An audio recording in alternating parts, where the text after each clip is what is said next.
Aga millal kliks ära käib? 30 aastat tagasi ja kui me kokku hakkasime elama abikaasaga, siis ta hakkas mind nagu äratama sellest koomast, mis oli siis eelnevalt loodud uskumuste või see nii-öelda illusioon, eks ole. No vot, siis ta läks nagu kõvasti aega, sellepärast, et ma olin kõva pähkel ja loomulikult ma olin õige vend ja tegelikult kõik see trigerdas ja ma ikkagi jooksin korralikult eest ära, püüdsin teha oma tööd, täita oma ülesannet, mis on lapsena selgeks saanud, et kui ma pere loon, siis ma pean hakkama tööl käima, ma pean kodu looma, pesapunu nii-öelda kodu ehitama, koera võtma, lapsed tegema ja raha koju tooma, sest et arved on kinni vaja maksta, eks ole, poest on toidukorv ära tuua ja ma tegin seda väga hästi.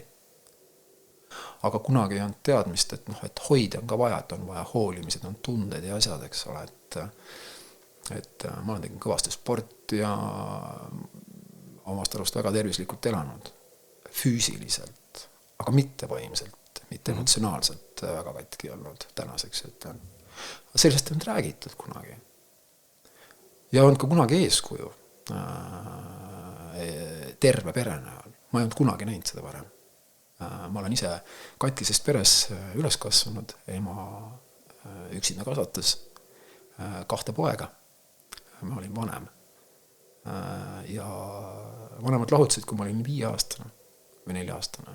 Siis võeti mingi nii-öelda kasuisa meil ühel hetkel, kes oli lihtsalt eriline värdes.